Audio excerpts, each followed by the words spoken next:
Every time her parents came to pick her up from school, she felt deeply embarrassed. They always showed up in an old, beat-up pickup truck, and to make it worse, the music was blasting at full volume, shaking the whole parking lot like a karaoke truck. Her classmates would stare, whisper, and laugh. Flushed with shame, she would rush into the truck and turn down the volume, but her dad would turn it right back up. He wasn't trying to embarrass her, not at all. He and his wife were both born deaf. They couldn't hear the music at all. They just felt the rhythm through the vibrations of the speakers. Seeing everyone's curious eyes on them, the girl wished she could disappear. But that wasn't even the most embarrassing part of her life. Once, during a meeting, her father got angry and wanted to curse someone out, but since he couldn't speak, he asked Ruby to interpret for him. Suck my dick!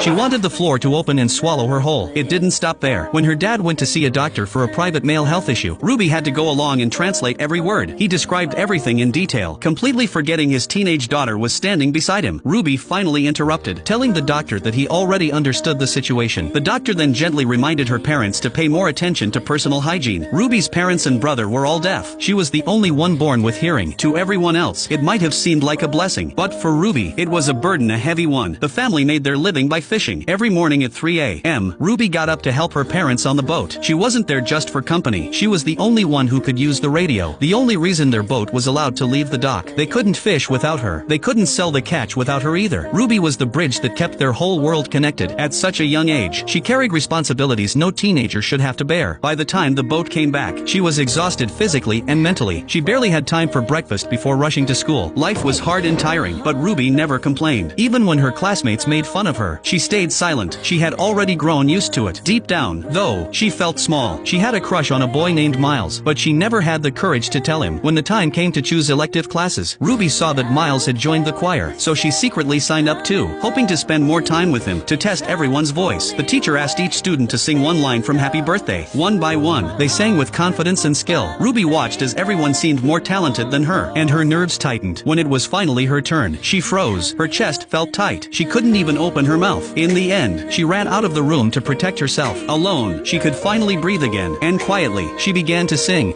Happy birthday to you. Her voice was soft, uncertain, but real. She truly loved to sing. It was only her insecurity that kept her from showing it. The next day, she found her teacher and apologized for walking out. The teacher didn't blame her. After learning more about Ruby's background, he told her the story of Bob Dylan, hoping to inspire her. He wanted Ruby to find her courage and express her own voice. His words lit a spark in her. He also began to take a special interest in this quiet girl. At the next choir class, the teacher suddenly called Ruby to sing in front of everyone, but under all those eyes, she still couldn't open up. So the teacher taught her some breathing and vocal exercises to relax. Still, Ruby couldn't fully let go. The teacher sighed and made the whole class join her. I've been really trying, baby. Yes! Trying to hold back this feeling for so long. Now we're talking. Little by little, Ruby started to find her rhythm. The teacher noticed her unique tone and natural talent. He decided to let Ruby and Miles perform a duet at the fall concert. When they first practiced, it was awkward. Their timing didn't match. They lacked chemistry. So the teacher told them to spend more time together after class. That way, they could connect emotionally and sing more naturally. Ruby was thrilled. But soon, another problem appeared. One afternoon, when she biked to the dock, she found a fish buyer trying to underpay her brother Leo. Their fish were fresh, yet they were being offered less than others. Ruby argued, but Leo stopped her, saying she was making things worse. He felt humiliated and told her to leave. Despite all the tension, Ruby began to grow more confident in the choir. She started blending in with the group, finding her voice among theirs. After one rehearsal, the teacher asked Ruby and Miles to perform their duet again. This time, their singing improved, but something was missing. The teacher asked them to face each other and imagine singing to someone they loved. That time, the emotion finally came through. Their voices connected. Later, the teacher asked Miles to stay behind for a few notes, then let him go and kept Ruby in the room. He asked her what she wanted to do after graduation. Ruby shook her head. She had never really thought about it. The teacher suggested she apply to Berklee College of Music. For Ruby, that idea felt impossible. Her whole life was tied to her family. She didn't even know what Berklee was. She tried to use money as an excuse, but the teacher explained that Berklee offered scholarships. That's not the problem. He said, the only thing that matters is your love for music. Then he asked her, what does singing feel like to you? Ruby thought for a moment, then used sign language to answer. It feels like all the shame and fear I've held inside finally breaking free, like being unchained. The teacher smiled. world. He knew she had something special. That night, Ruby decided to take his advice. She told her mother she wanted to audition for Berkeley, but instead of being happy, her mother shook her head. Then she held Ruby's hand and said softly, "You loving music, it's like a blind person loving painting." The words hit Ruby hard. Her confidence shattered again. A few days later, Ruby brought Miles home to practice their duet. They started singing face to face, but it felt awkward, so they turned their backs to each other. As they sang, the distance between them closed. Everything seemed to be going well until another crisis hit. One day, Ruby's father brought her to a fisherman's meeting. The government wanted every boat to hire a monitor to prevent illegal fishing. It meant more expenses for small families like theirs. The fishermen were angry, especially after years of being underpaid by the dealers. Ruby translated her father's words as he stood up and spoke passionately. "We can't keep sacrificing like this. We'll sell our fish directly from now on." Everyone cheered, but when they got home, her mother was furious. They didn't have money for that kind of change. Selling directly would be complicated, especially since none of them could talk to customers. Her father then turned to Ruby again. Once more, she had to shoulder the family's burden. From fishing to selling, Ruby had to handle everything herself. She was drowning in responsibility, but she kept pushing through. She didn't give up on music either. Under her teacher's guidance, she improved quickly. Business got better too, but Ruby had no time to rest. One afternoon, she was so tired she fell asleep during practice. When she kept arriving late, the teacher finally lost patience. If you waste my time, I will not work with you.